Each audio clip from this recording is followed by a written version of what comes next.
Hello and welcome to another episode of Is It Bloody Working with me, JJ Stenhouse. And with me once again is Alexia Leachman. Hi, Alexia. Hi JJ, how's it going? Well, it's going all right. Thank you very much. Normally, at this point in the podcast, we talk about what we've been up to. Yeah, It's been a sort of an interesting week, hasn't it? it's been quite Exciting. busy actually. One of the really exciting things that I've been working on is taking our results. When you do a profile results, what we've been producing up until now is a on-screen results. Then you can download your PDF. But I thought it'd be really nice to turn that into some more of a dashboard because there's quite a lot of different information that we're portraying, and I for one love the idea of a dashboard. So I've been creating a dashboard which we've been rolling out onto our ADHD operating profile. So that's with testers testing users at the moment and getting waiting for feedback. But I love it. I've got to say, I love the idea of having a dashboard. And for those people with like fitness trackers and health trackers where you can log into your dashboard or on your phone and you can click around and see different results and what they all mean. I love that we're able to do that with ladder of growth. So I'm really excited about the whole dashboard approach. Yeah, it would be really good actually, really good fun. Yeah. I've been watching it as it's developed, and it's been fantastic. Yeah, and but this week we're going to be talking about something different. We're going to be talking about whether the method really matters when we're talking about personal growth and expanding our consciousness. Now there was research some while ago that said actually the method only accounts for like 1% of outcomes. And it just doesn't seem right to me at I all. know that seems staggering, right? Absolutely staggering. I mean, what can you say? Let's just take this apart. The method does matter, surely. Yeah, well, as someone that's developed my own method, I'm all about, of course, the method matters because if you use the wrong method on the wrong thing or the wrong person, like for me, yes, that it just seems like a really obvious yes, but then there's lots of caveats here, you see, because with all the work I've done around tocophobia and reproductive anxiety disorder, I'm for over a decade now, I've had women coming to me saying, "Well, I've tried this and I've tried that and it doesn't work," and I just feel like it's because of me, like I'm unfixable, I'm broken, and all this kind of thing. And so I've always, what I've come to realize at least is that there's different things going on here when it comes to specifically tocophobia and reproductive anxiety disorder. But I think we can extrapolate this out, right? If the practitioner doesn't understand the condition, then you're not going to go very far with the work that needs to happen. Because especially with something like tocophobia, where the woman herself doesn't really understand it fully, she probably doesn't even know that she has it.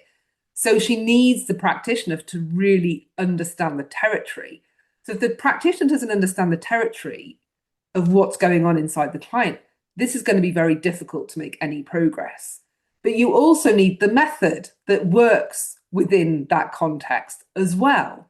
So the method in this, yeah, the method's important, but the understanding, the practitioner expertise, the practitioner knowledge of what they're working around, just like you might have a great coach, but if you start saying, well, now can you coach me on my finances? And they're not really clued up about finances, you're like, well, yeah, I can. And actually, as far as coaching the purists are concerned, they are completely knowledge that agnostic. They're not about what they know. They're all about helping to draw it out of you. But I think there's a flaw in that. I think it really helps if the practitioner's got an understanding of the territory where the client is looking to experience change and growth. If they don't have that, then I think it's going to hold that back. And then the final part is obviously the relationship that goes on between the client and the practitioner. And so, if there isn't one there, then that's going to be limited too, but you can still make progress. So which of these three things is the most important? Well, I think the practitioner understanding of the territory and the method are the big ones there. But you can have one without the other possibly, and with my work you can. But is that the case for all methods? I don't know. What do you think, JJ? Well, I'm just thinking about doctors, about GPs. You go to a GP surgery and say you have, I don't know, whooping cough or something like that. You don't expect them to treat you with an ointment, right? No. So that method ain't going to work. on something like whooping cough or flu.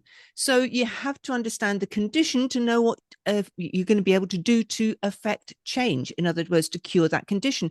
It's exactly the same idea. You Mm. don't treat something with something which is not going to get anywhere near the cause and rectify the Yeah. issue. Yeah. And So, yeah. yeah, I think the other part here, which you just sort of touched on, I think, is the layer. And I think what we're talking about here is personal change in a work. And it's understanding that what layer, what internal layer is this thing living in, or where does yeah, it reside? Where does it need to be changed? At what level? Because some things can be brought around, some change can be brought around by conversation, by speaking, by maybe some reconditioning, some reframing, by affirmations. There are certain things that will respond to that because they are sitting at that level, at that layer. But there are other things that are much deeper that may be within the nervous system, within the body, within. And so you can't talk your way out of trauma. You can't. You right. have to be operating at a different layer. So you need the method that operates at the layer that you want to bring about change at. And so having an understanding of the method and the layer at which it operates is essential.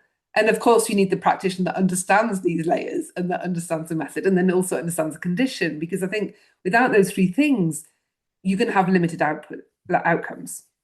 Yeah, absolutely. So the practitioner's skill is important, and so is the relationship, and so is the expectation that you can move forward, that you can grow.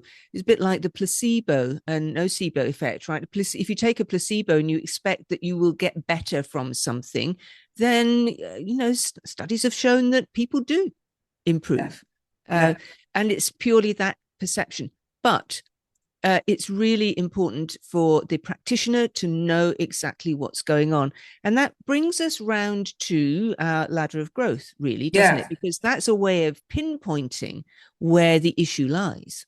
Well, I mean, the thing that I think also that the ladder of growth enables us to do, it brings a whole new dimension to all of this. Because the three things I've just talked about, which is the practitioner understanding, expertise, knowledge of the condition or the thing that they're helping with, that's one.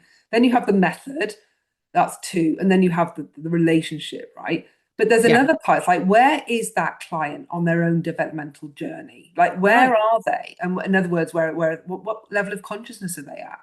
And so with our ladder, we've got 5 levels on the ladder. And so someone that's at the bottom of the ladder, where we describe that person as reactive and defensive, they're typically maybe wrestling with depression and or severe anxiety. Maybe they've got a lot of unhealed trauma and unhealed stuff that requires processing. So somebody like that is going to respond really, really well to therapy because therapy is going to help them to become more aware, more self-aware. They're going to have more understanding. They're going to have somebody to talk through what's happened, what's going on, how they feel. And all of that is going to be really, really important to help them to move forward. And that's why therapy is so brilliant for people at that level, that developmental stage.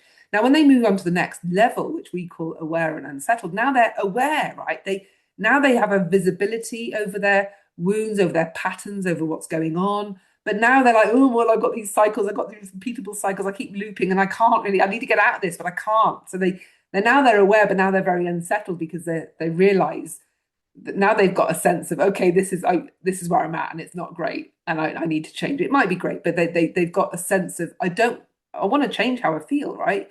So someone in this territory will still be responding really well to therapy and to talking about it and maybe having, okay, well, you could try and do this and maybe think about it like this. And this is sort of reframing and go about it differently.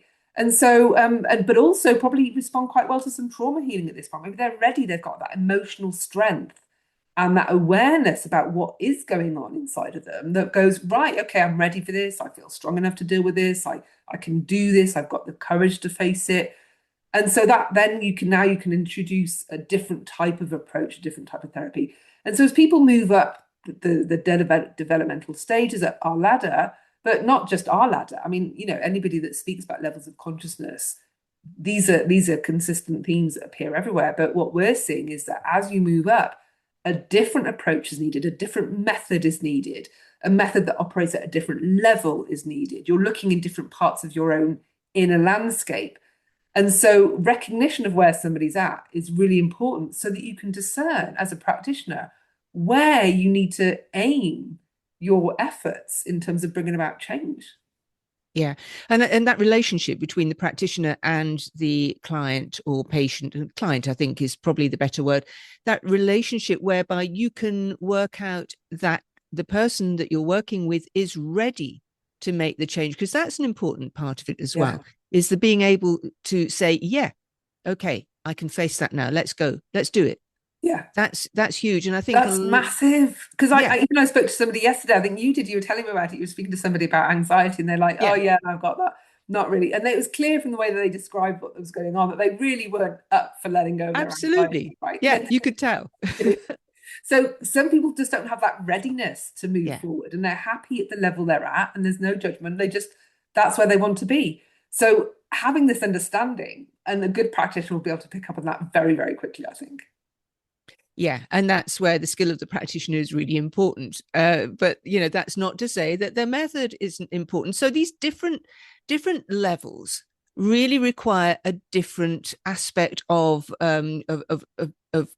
how you treat um, the client going forward. So in other words, different aspects of maybe a methodology or different types of methodology. I mean, what are your thoughts about that? Can we say that there is one methodology that cures all, for want of a better expression?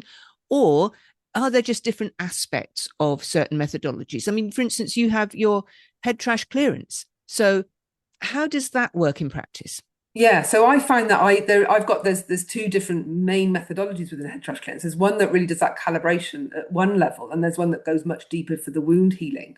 And so I find that I will switch between either of them depending on what the client needs in that moment. And there isn't, and I was writing something up yesterday, and then there isn't, you can't be very linear and predictable about this because some people may very well need to go deep into the wounds and to heal that stuff that they're not aware of, that may have happened pre-verbal, that is driving their patterns at the surface, but they just don't have an understanding of where that stuff came from.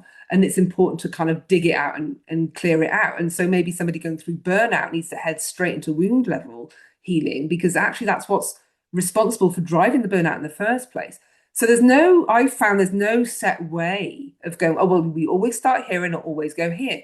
It really depends on where they are on their level of development, what are the work they've done, what's been going on for them in terms of what is their backstory, what kind of traumas have they got. So all of that is what I bring in to decide on what's required. But when I think about how it shifts, and let me go back to the different levels again. So I talked about the bottom two. Now, as people work with me and they move up the ladder, and I often have people joining me at that aware and unsettled stage, and we move up one or two rungs over a couple of months, 3 months together.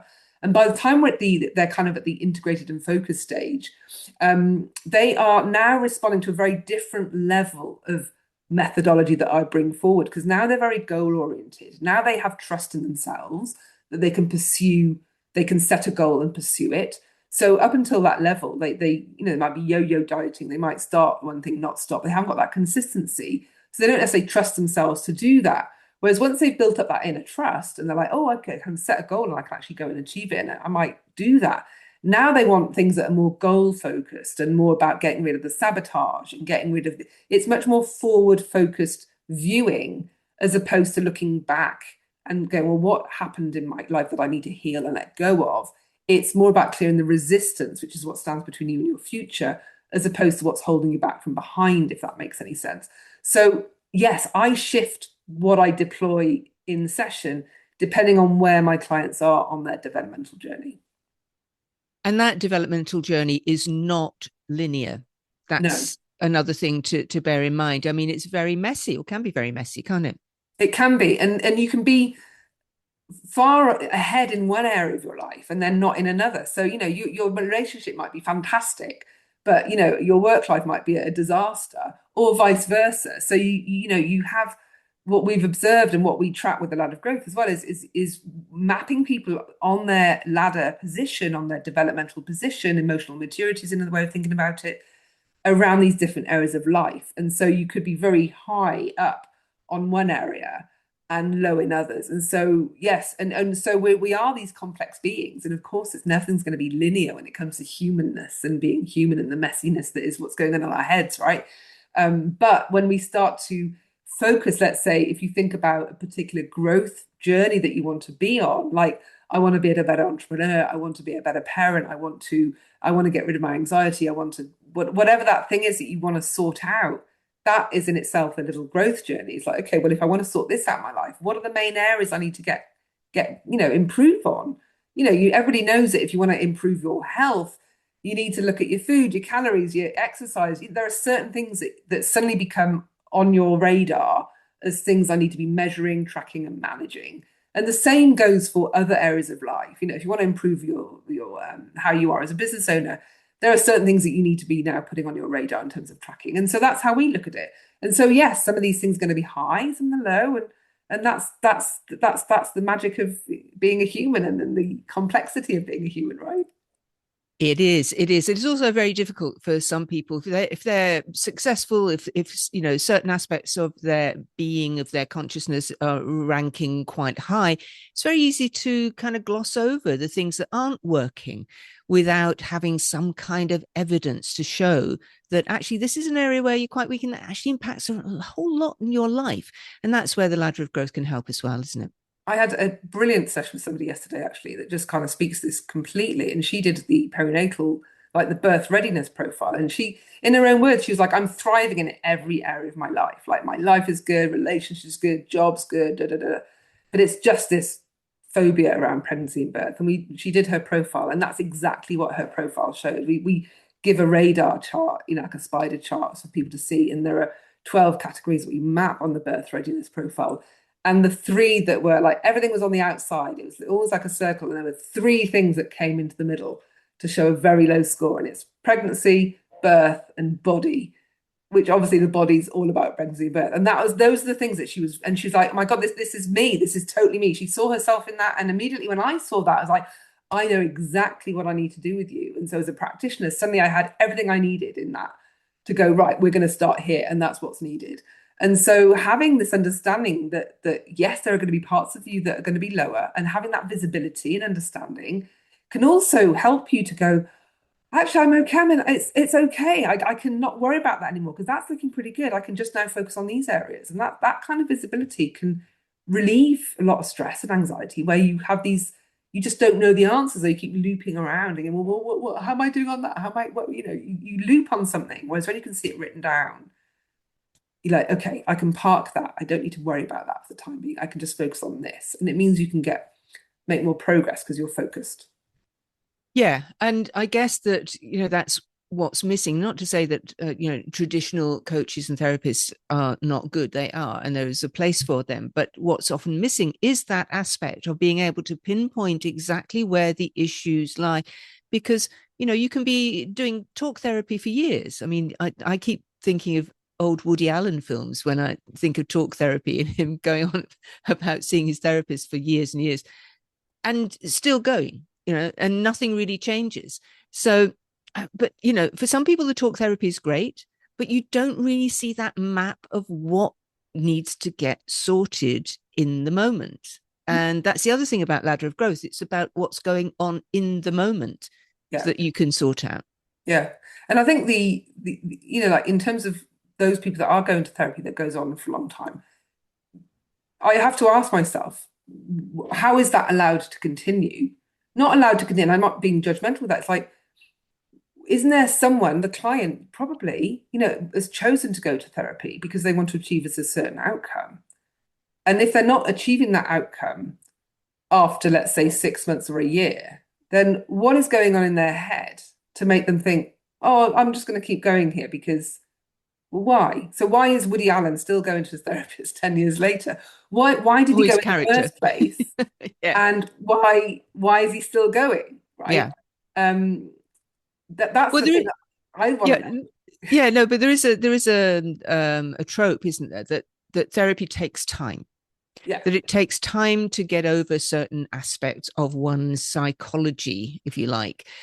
But that's not necessarily true either.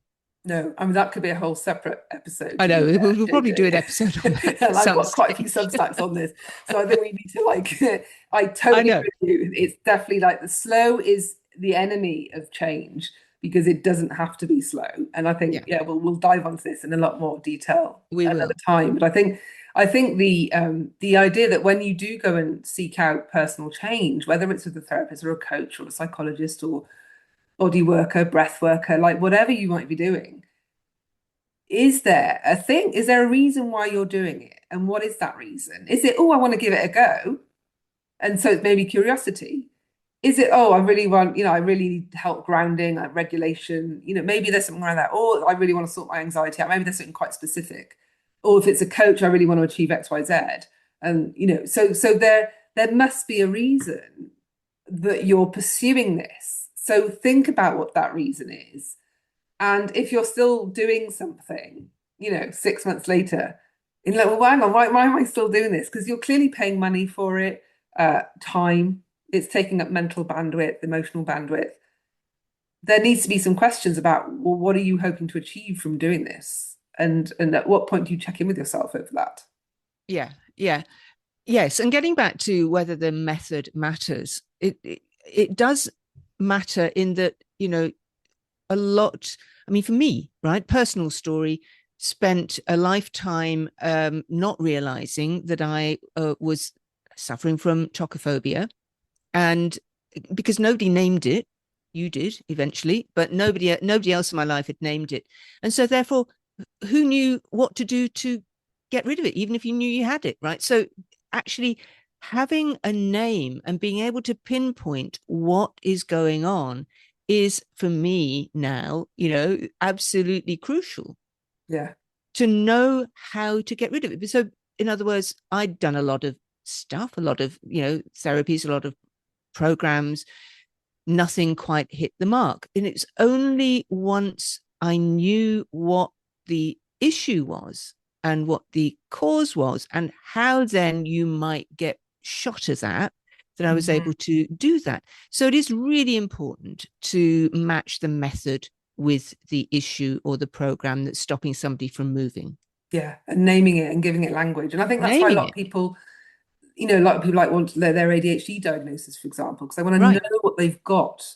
Because when you know what you've got, now you can find the right kind of Yeah. support, you can find the right kind of method, you can find the right kind of practitioner. All those things we talked about before, it's really hard to do if you don't know the thing that you're suffering from in the first place. Exactly. So Yeah. having this language to describe the condition that you're facing, to understand what it is that you're facing, so you can do your own research into it, read about it, better understand it, have that awareness. You can do a lot of that work in, yourself. You don't need a professional to do some of that with you. But yeah, so we've actually added another lever here, which is understanding the condition, like knowledge of the condition in terms of Correct. the Yeah. the the sufferer, let's say. Then the practitioner understanding the condition, the practitioner being trained in an appropriate methodology that deals with the condition, and then a great relationship. And then also the fifth one, which we're adding, is understanding where they are on the ladder of growth, on their developmental journey. Because sometimes if they're at different points on the journey, they might need a different intervention, different type of approach. Some people, depending on what they're going on, they might really need to lead with somatic therapy, with something very physical. Let them shake that stuff out of their body first because it's too much for them to go in through the emotional way. Having understanding that I think is really, really important and helps you to adapt and give somebody what's going to work for them. Yeah. Because not everything is in the mind. No, So, we do have, trauma lodged within the body. There's evidence that shows, research that shows that as well. yeah, So, knowing where to direct the work is yeah. so important. And I find that as a practitioner, where I know there's something amiss. The client said there's still something going on in this area, and we're like, okay, well, okay, what could it be? And we don't know, so we have to go hunting. So I love going head trash hunting, which is what I call it, because I'm like, okay, this thing that's going on. We don't know what it is, but it's affecting it's affecting them in a serious way. And so I will then start hunting in certain known areas. We've all, not everyone, but a lot of people have seen the film The Usual Suspects. And so there are going to be some usual suspects for me that I will just go and check as to what could be going on in that client that could be contributing to what they're feeling. And it's this hunting approach, if you like, of asking questions, testing into things like hypotheses, like, okay, it could be this, it could be this, it could be this, until we land on something. But but you need to know where to go hunting. Just like when you go out, I don't know, for those of you that've been on safari, when the guy in the Land Rover is like, yeah, we've had a phone call, they're all over there, right? So we change direction, we head out and in the Land Rover, now heading to a different part of the game reserve because we've gone hunting in the right area. We weren't hunting, we were just using our cameras for shooting. No, not hunting as in, not that kind of hunting, no. But yeah, we were, we were taken to the right area so that we could actually get what we wanted to do. And the same can be said of, the internal landscape, is that sometimes you have to go hunting in certain areas of the internal landscape to find what could be contributing to what's going on in that client. Yeah, and actually thinking about safari guides, they know their stuff, right? They know what to look for. They know where they might find the elephant or the zebra or the, whatever animal it is that you want to see. Yeah. They have such a knowledge of the terrain. Mm. They know where to go. They know they know how the animals behave, right? Yeah. So they in that sense, they're the coach or the therapist who understand and know what to look for. Yeah. It's a nice analogy, that. Good. Another good metaphor from Alexia. So I think we've made our case that the method does matter. Don't you think? It does matter, but it's not the only thing that matters. There are other things that matter too. Exactly. And so I think kind of brings us to the end pretty much of this one. What do you think? Yeah, is there anything else you want to add? I think we've and I definitely want to talk about the slow thing another time, because I think that's a whole episode and there's a lot to unpack in that one. So I think we can dig into that another time, and I can't wait to do that.